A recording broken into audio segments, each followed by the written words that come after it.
Hello, நம்முடைய normal regular lunch rice வந்து கிட்டத்தட்ட இந்த அளவுக்கு மட்டும் போதும். எந்த அளவுக்கு ரைஸ் போட்டிருக்கோமோ அந்த அளவுக்கு ஃபிஷ் கறி. ஸோ இது ரைஸ் அண்ட் ஃபிஷ் கறி தான். அப்படியே சொரக்காய் கூட்டு. இந்த சொரக்காய் கூட்டில் கூடவே கொஞ்சம் கொண்டக்கடலை போட்டு அதை ரொம்ப நியூட்ரிட்டியாக மாற்றிருக்கிறோம். இந்த அளவுக்கு மேலே நம்ம ரைஸ் சாப்பிடக்கூடாது.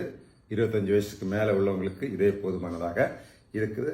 கடைசியாக இது என்னன்னு நீங்கள் பார்த்தீங்களா, இது தண்ணிக்கு, சாதாரண தண்ணிக்கு பதிலாக இது நம்ம குடிக்கிறோம். இது கஞ்சி தண்ணி. இந்த ரெட் ரைஸ், இந்த கைக்குத்தல் அரிசியிலிருந்து கிடைக்கக்கூடிய இந்த கஞ்சி தண்ணியில் கொஞ்சம் புரோட்டீன் கூட இருக்குது. எல்லா விதமான மைக்ரோ நியூட்ரியன்ஸும் இருக்குது, மினரல்ஸ் இருக்குது, விட்டமின்ஸ் இருக்குது. இதை நம்ம தவற விட்டுறக்கூடாது. இதையும் சேர்த்து நீங்கள் சாப்பிட்டீங்கன்னா அது முழு உணவாக மாறிடும். இந்த வகையில் இந்த டேஸ்டான அதே வேலை சத்தான உணவை ஒரு 100 நாட்கள் தொடர்ந்து மத்தியானத்துக்கு சாப்பிட்டு பாருங்கள். அளவு ரொம்ப குறைவாக இருக்கிறதுனாலையும் நிறைய புரோட்டீன் ரிச்சாக இருக்கிறதுனாலையும் உங்கள் உடல் நலன் ரொம்ப ரொம்ப இம்ப்ரூவ் ஆகும். நல்ல ஒரு ஃப்ரெஷ்னஸ் வரும், ஒரு எனர்ஜி ஆக ஃபீல் பண்ணுவீங்க.